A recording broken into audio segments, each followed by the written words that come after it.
அஸ்ஸலாமு அலைக்கும் வரஹ்மத்துல்லாஹி வபரகாத்துஹு. சுவர்ணலோக பேரரசி ஃபாத்திமா ரலியல்லாஹு அன்ஹா அவர்களின் வாழ்வில் நடந்த படிப்பினை சம்பவம்.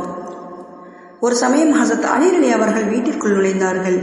அப்போது ஃபாத்திமா ரலியல்லாஹு அன்ஹா அவர்கள் தனது கணவரிடம் மாவு அரைக்கும் திருகையினால் தனக்கு ஏற்பட்ட வேதனையை கூறி இரு கைகளையும் காட்டினார்கள். உடனே அலி அலி அவர்கள், அல்லாஹ்வின் தூதர் ஸல்லல்லாஹு அலைஹி வஸல்லம் அவர்களிடம் சில போர் கைதிகள் வந்துள்ளார்கள், அவர்களை நபி ஸல்லல்லாஹு அலைஹி வஸல்லம் அவர்கள் முஸ்லிம்களிடம் பங்கிட உள்ளார்கள், சென்று கேளுங்கள் என்றார்கள். உடனே வெட்கப்பட்டு கொண்டு தமது அருமை தந்தையை நோக்கி நடந்து சென்றார்கள். அப்போது அண்ணன் நபி ஸல்லல்லாஹு அலைஹி வஸல்லம் அவர்கள் வீட்டில் இல்லை. தந்தையை சந்திக்க முடியவில்லை. அப்போது வீட்டில் ஆயிஷா அலி அவர்கள் இருந்தார்கள். அவர்களிடம் தாம் வந்த நோக்கத்தை கூறினார்கள். அதற்கு ஆயிஷா அலி அவர்கள், அருமை மகளே, உங்கள் தந்தை உங்களுக்கு நிச்சயம் தருவார்கள் என ஆறுதல் கூறி அனுப்பி வைத்தார்கள். பிறகு அருமை நபி ஸல்லல்லாஹு அலைஹி வஸல்லம் அவர்கள் வீடு வந்த போது விஷயத்தை சொன்னார்கள். இதை கேட்ட நபி ஸல்லல்லாஹு அலைஹி வஸல்லம் அவர்கள், இங்கு பத்ரின் எத்தீம்கள் அதிகம் உள்ளார்கள், அவர்களுக்கு தான் பங்கிடப் போகிறேன், ஏனெனில் அவர்களுக்கு தான் அதிகம் உரிமை இருக்கு என்றார்கள். இந்த செய்தி ஃபாத்திமா அலி அவர்களுக்கு எட்டியதும் மிகவும் வேதனைப்பட்டு அழுதார்கள். மீண்டும் ஆயிஷா அலி அவர்களிடம் வந்து அழுதுவிட்டு போனார்கள். வேதனையடைந்த ஆயிஷா அலி அவர்கள் தமது அருமை கணவரிடம், யா ரசூலல்லாஹ், ஏன் இப்படி சொன்னீர்கள்? உங்கள் மகள் ஃபாத்திமா ரலியல்லாஹு அன்ஹா அவர்கள் அழுது கொண்டே போகிறார்கள் என்றார்கள். ஆயிஷா, நான் உண்மையைத்தான் சொன்னேன் என்று சொல்லி அருமை மகளாரை பார்க்க சென்றார்கள்.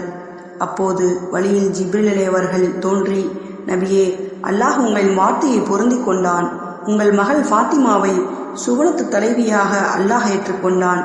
தூங்கச் செல்லும் முன் சுபஹான் அல்லாஹ் 33 தடவை, அல்ஹம்துலில்லாஹ் 33 தடவை, அல்லாஹ் அக்பர் 34 தடவை ஓதச் சொல்லுங்கள் என்று கூறினார்கள்.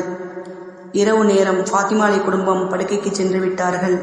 அப்போது நபி ஸல்லல்லாஹு அலைஹி வஸல்லம் அவர்கள் அங்கு சென்றார்கள். அவர்களை கண்டவுடன் அனைவரும் எழுந்து நிற்க முயன்றார்கள். அதற்கு நபி ஸல்லல்லாஹு அலைஹி வஸல்லம் அவர்கள், எழுந்திருக்க வேண்டாம், உங்கள் இடத்திலேயே இருவரும் இருங்கள் என்று கூறினார்கள். ஃபாத்திமா அலி சொல்கிறார்கள், பிறகு நான் அவருடைய பாதத்தின் குளிர்ச்சியை என் நெஞ்சில் உணர்ந்தேன். அதாவது நபி ஸல்லல்லாஹு அலைஹி வஸல்லம் அவர்கள் மிக மிக நெருக்கமாக தனது மகளார் அருகில் வந்து அமர்ந்து கொண்டார்கள். பிறகு நீங்கள் இருவரும் என்னிடம் கேட்டதை விட சிறந்த ஒன்றை உங்களுக்கு அறிவிக்கட்டுமா என்று கேட்டார்கள். சரி தந்தையே என்ற போது, நீங்கள் படுக்கைக்கு செல்லும் போது சுபஹான் அல்லாஹ் 33 முறை, அல்ஹம்துலில்லாஹ் 33 முறை, அல்லாஹ் அக்பர் 34 தடவை ஓதிக்கொள்ளுங்கள், அது நீங்கள் கேட்டதை விட மிகச் சிறந்ததாகும் என்றார்கள். ஃபாத்திமா ரலியல்லாஹு அன்ஹா அவர்கள் அழுதற்கு காரணம் சொன்னார்கள். அருமை தந்தையே, பத்ரின் எத்தீம்கள் ஹக்கை நான் எடுக்க வந்து விட்டேனே, இதற்காகத்தான் என்றார்கள். பின்பு சுவனத்து தலைவி என்ற சுப செய்தியையும் நபி ஸல்லல்லாஹு அலைஹி வஸல்லம் அவர்கள் சொன்னார்கள்.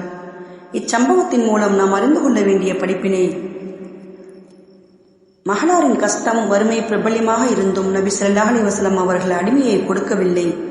நாம் கேட்கப் போனது அனாதைகளின் ஹக் என்று தெரிந்தும் ஃபாத்திமா ரலியல்லாஹு அன்ஹா அவர்கள் அழ ஆரம்பித்து விட்டார்கள். மாறாக தமது தந்தை ஒன்றும் தரவில்லை என்று அழவில்லை. இன்று பெண் மக்கள் தங்கள் தந்தையிடம் உரிமை இருக்கு என்று நினைத்து கொஞ்சம் கொஞ்சமாக பிடுங்கி தகப்பன் வீட்டை மொட்டையடிக்கிறார்கள். அதிலே தங்களுடன் கூட பிறந்த சகோதர சகோதரிகளின் ஹக்குகளை எல்லாம் சுரண்டுகிறார்கள். இது அநியாயம்.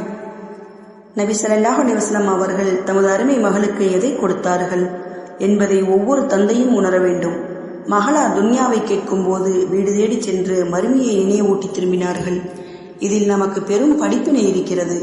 எனது அன்பு தாய்மார்களே, சகோதரிகளே, இன்றிலிருந்து நீங்கள் மறுமையை தேர்ந்தெடுக்க புறப்பட்டு விட்டீர்களா? சுவர்ணலோக பேரரசி ஃபாத்திமா அலி அவர்கள் தமது எந்தவித தேவையாக இருந்தாலும் சரி, அருமை தந்தையை பார்க்க அவர்கள் வீட்டுக்கு செல்ல நாடுவார்களேயானால் இரவில் தான் போவார்கள். அதுவும் கையில் ஒரு தடியை எடுத்துக்கொண்டு குனிந்து குனிந்து செல்வார்கள். இவர்களின் இந்த வளமையை அறியாத பெண்கள் இதை பற்றி விசாரித்தால் அவர்களிடம் தன்னை ஃபாத்திமா தான் என்று மற்றவர்கள் அறிந்து கொள்ளக்கூடாது என்பதற்காகத்தான் இப்படி செல்கிறேன் என்று விளக்கம் அளிப்பார்கள். அருமையானவர்களே, நீங்கள் எப்படி?